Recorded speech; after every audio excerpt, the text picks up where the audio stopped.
तर फरार निलेश चव्हाणचा एक व्हिडिओ समोर येतोय। हा व्हिडिओमध्ये निलेश चव्हाण हा कमरेला बंदूक लावून नाचताना दिसतोय आणि याच बंदुकीनं निलेश चव्हाणनं वैष्णवीच्या कुटुंबियांना देखील धमकावल्याचं कळतंय।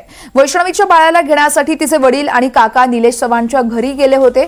यावेळेस निलेशने त्यांना बंदुकीचा धाक दाखवला होता। तर दुसरीकडे हगवणेंच्या दोन्ही मुलांकडे परवानाधारक बंदुका होत्या।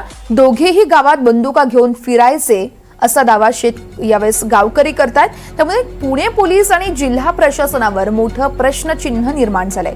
वैष्णवी प्रकरणात 3 बंदुका परवान्याच्या असल्याचं उघड झालं आहे।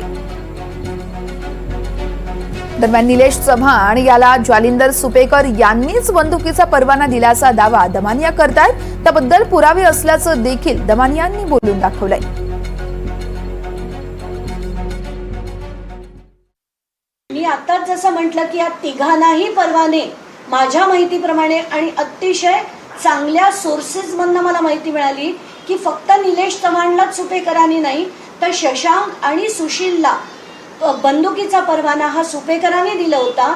आणि ही माहिती आता मी CP ऑफिसमधनं सकाळीच मागवली आहे। आत्ता ती मला मिळाली की ती पण मी माध्यमांकडे देईन। पण याचा अर्थ कारण गन लावली, दहशत निर्माण केली की लोक घाबरतात आणि म्हणूनच अवास्तव गन्स कोणालाही देण्यात येऊ नये। पण निलेश चव्हाणला जसं ग्रामीण यांनी नाकारलेली होती जी परवानगी ती सुपेकरांनी त्यांना दिली, म्हणजे यांचा रोल आता हे दोघं तरी आपण समजू शकतो की बाचे होते, पण निलेश चव्हाण जो त्या घरातला जवळचा होता त्याला पण जर लायसन्स दिलं असेल तर आपण काय अँगलनी म्हणू शकतो की सुपेकर या कुटुंबाच्या जवळचे नव्हते।